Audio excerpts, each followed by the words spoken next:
오늘 주시는 하나님 말씀은 민수기 22장 21절부터 35절까지의 말씀입니다. 발람이 아침에 일어나서 자기 나귀의 안장을 지우고 모압 고관들과 함께 가니 그가 감으로 말미암아 하나님이 진노하심으로 여호와의 사자가 그를 막으려고 길에 서니라. 발람은 자기 나귀를 탔고 그의 두 종은 그와 함께 있더니 라고 말씀합니다.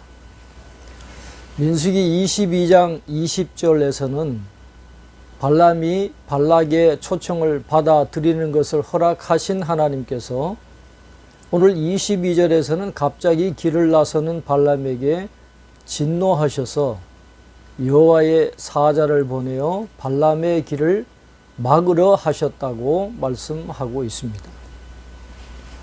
나귀가 여호와의 사자가 칼을 빼어 손에 들고 길에 선 것을 보고 길에서 벗어나 밭으로 들어간지라.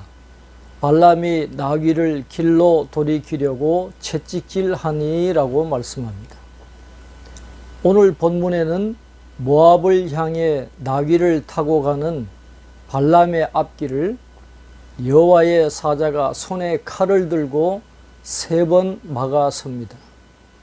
이 3번의 사건 속에서 여호와의 사자는 발람과 나귀에 대한 위협의 강도를 더해갑니다. 여호와의 사자로 인한 위험을 감지하지 못한 발람과 위험을 감지한 나귀 사이의 갈등은 점점 더 커져가고 발람의 목숨에 대한 위협도 점점 더 커져가는 것을 볼 수 있습니다. 마지막에 가서야 발람은 여호와의 사자의 존재를 깨닫고 사태를 파악하게 됩니다. 맨 처음 여호와의 사자가 나귀의 길을 막았을 때에는 길에서 벗어나 밭으로 들어갈 수 있는 여지가 있었다라고 기록하고 있습니다. 그러나 불행하게도 유명한 복술가인 발람은 자기가 타고 다니는 하찮은 짐승인 나귀가 보는 것을 보지 못하고 있습니다.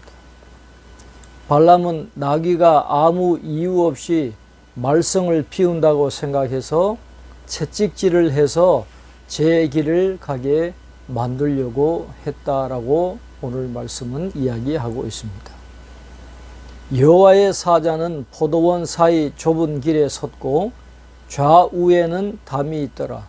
나귀가 여호와의 사자를 보고 몸을 담에 대고 발람의 발을 그 담에 짓누름에 발람이 다시 채찍질하니라고 말씀하고 있습니다. 삼중구조의 이야기에서 두 번째 국면에서는 여호와의 사자가 압박감을 높여 포도원 사이 좁은 길에 섰다고 말씀합니다. 이 좁은 길은 좌우에 담으로 막혀 있기 때문에 첫 번째 국면에서처럼 나귀가 여호와의 사자를 피해 벗어날 수가 없었습니다. 이런 강한 압박 속에서 나귀는 발람의 전진을 멈추게 하기 위해 발람의 발을 담벼락에 짓눌렀습니다. 나귀가 보는 것을 보지 못한 발람은 다시 한번 채찍질로 사태를 해결하려 했습니다. 여호와의 사자가 더 나아가서 좌우로 피할 데 없는 좁은 곳에 선지라. 나귀가 여호와의 사자를 보고 발람 밑에 엎드리니 발람이 노하여 자기 지팡이로 나귀를 때리는지라. 여호와께서 나귀 입을 여시니 발람에게 이르되 내가 당신에게 무엇을 하였기에 나를 이같이 3번을 때리느냐. 발람이 나귀에게 말하되 내가 나를 거역하기 때문이니 내 손에 칼이 있었다면 곧 너를 죽였으리라. 나귀가 발람에게 이르되 나는 당신이 오늘까지 당신의 일생 동안 탄 나귀가 아니냐.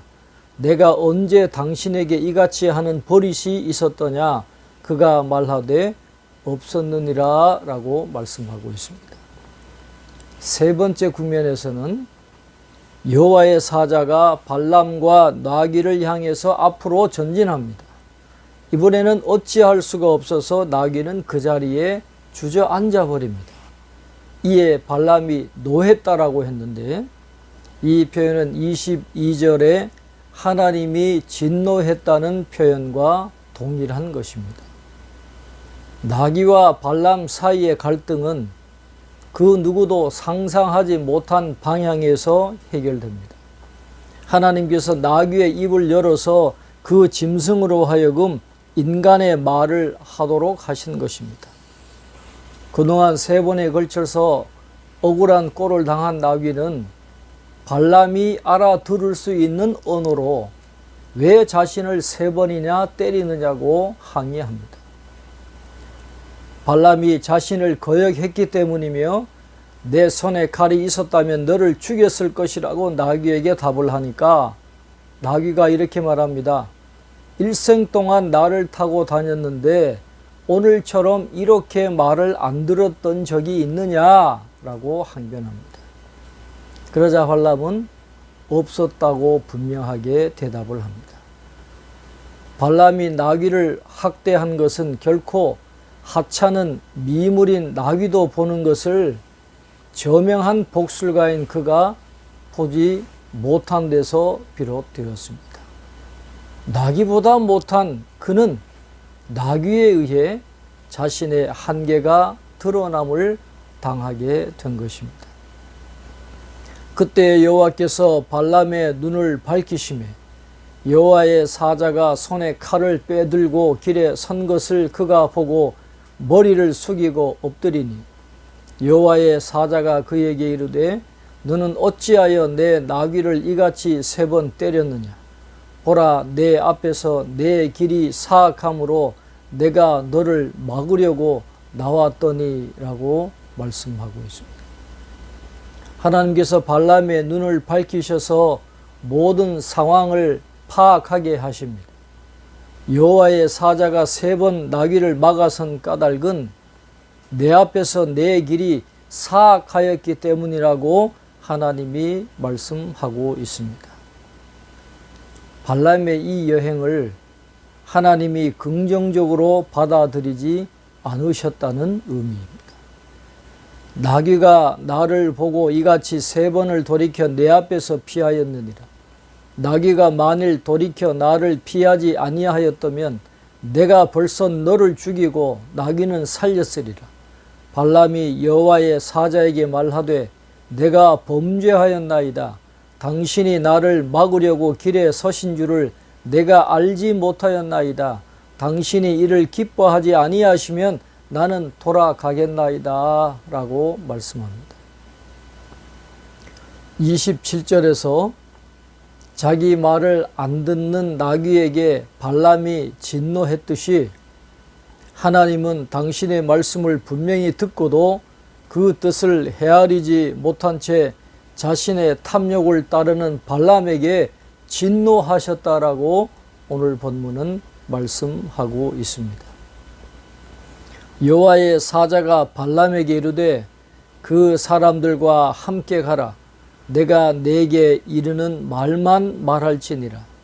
발람이 발락의 고관들과 함께 가니라 라고 말씀합니다.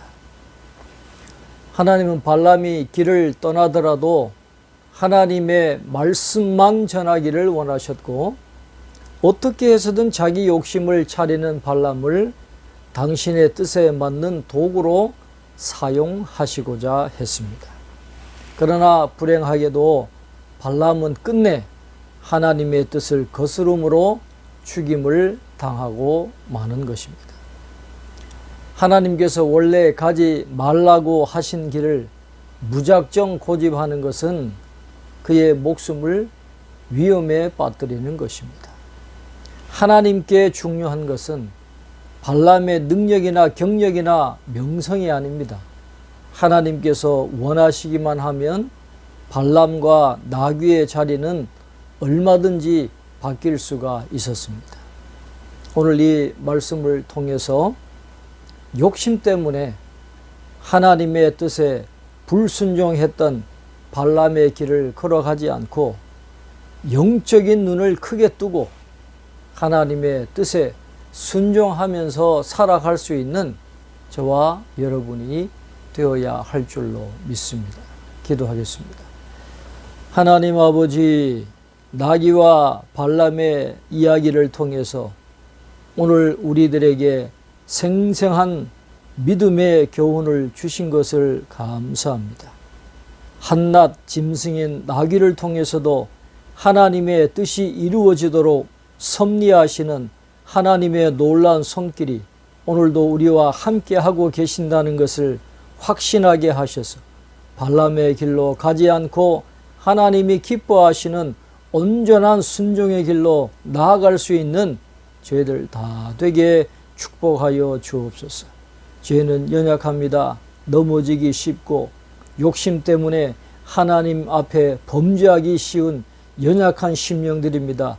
죄들을 불쌍히 여겨주셔서 성령으로 충만하게 하시고 말씀과 기도로 거룩하여 주셔서 거룩의 삶을 이루어 나갈 수 있는 저희들 다 되게 축복해 주옵소서. 오늘도 우리를 붙들어 주셔서 넘어지지 않게 하시고 믿음으로 승리할 수 있도록 우리 성도님들 각자의 자리에서 강건한 손으로 붙들어 주시옵소서. 감사하옵고 예수님의 이름으로 기도하옵나이다. 아멘.